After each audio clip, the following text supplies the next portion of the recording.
At this point, it's given 10% Cabaret, 90% Mama Said Knock You Out.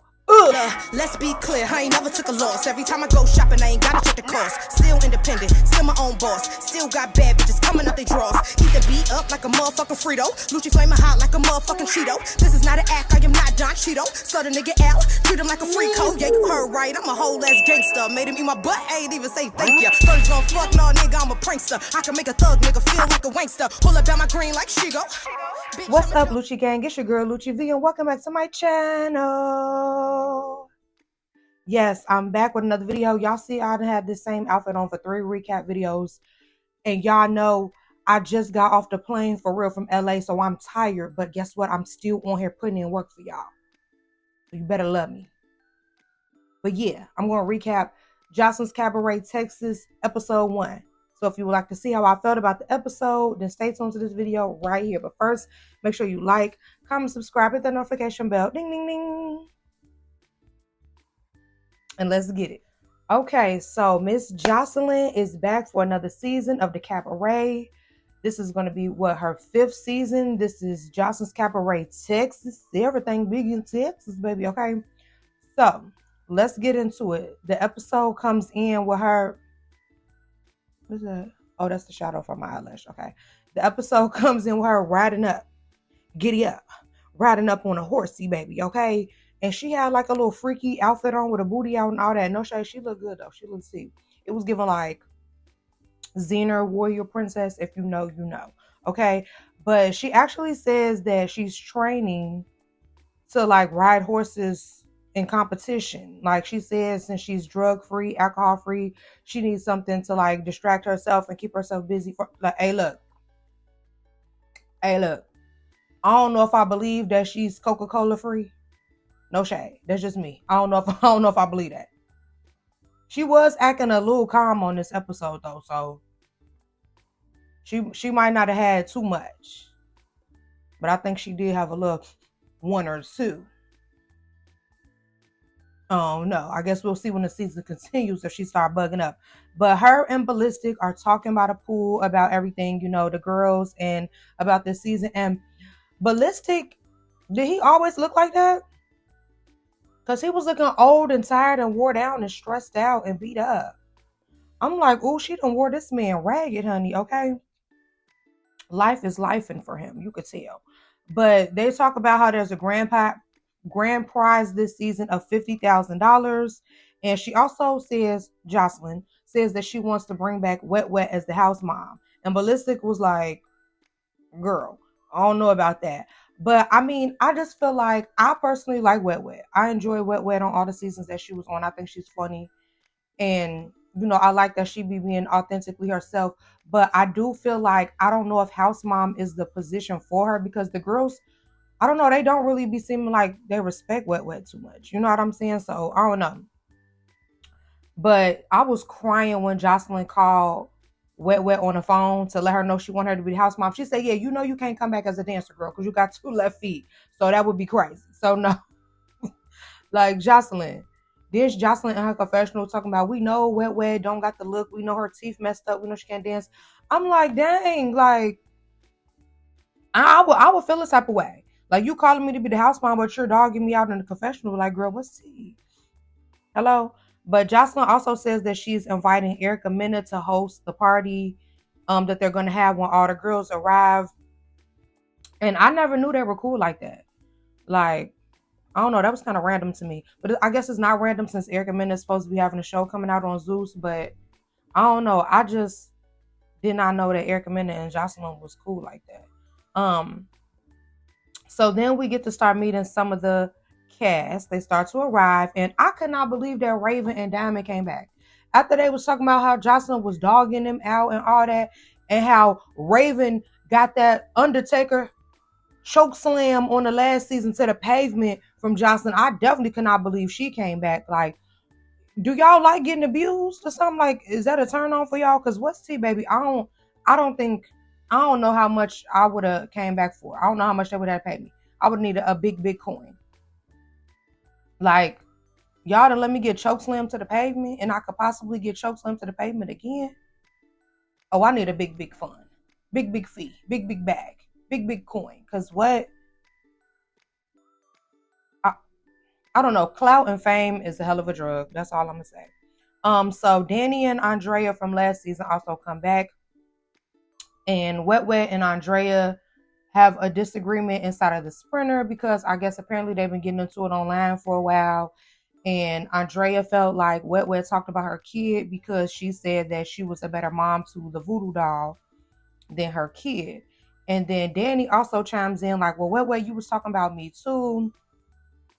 And I was just like confused because Danny was in her confessional like, yeah, it's been all these seasons and Wet still doesn't have her look together. She still doesn't look the part. And I'm like, who gonna tell her?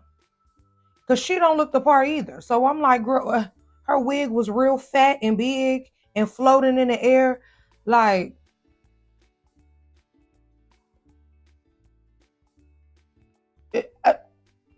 is she seeing something different than we see or something? Because, I mean, she act like she was eating it up.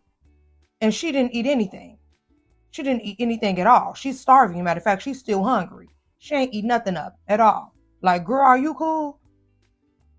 All right. All right, whatever. But Danny was basically saying that she was like, I want to fade. I want to fade. But Wet wanted to walk into the party looking nice, which is understandable. Like, come on. Like, this is about to be the intro to y'all. Like, why do you want to be having your wig snatched off already, girl? Like, no, be cool. So they chilled out and they go to the party. And then we have Erica Mena arriving to another location to talk to Joseline. And I don't like to talk about people's weights because sometimes, they can have an illness and we don't know about it. But Erica Mena's arms were like pencil thin. Like, is she okay? No shade. Is she on Ozempic or something? She was looking like a scarecrow. Like, she was really kind of scaring me. Like, scarecrow. That's all I'm gonna say. So then we get introduced to some more of the new girls. We have Showgirl Neek from Maryland, Envy Erica from LA, Lexi Gold from Memphis, Queen Envy from Chicago, Kay from Miami, Jayla from Texas, Isis from Michigan, Fetish from Chicago, but she lives in Texas. That's actually one of my homegirls. She makes really good wigs, y'all. That's my boo. Chinks from New York, but lives in Houston. Des from Brooklyn.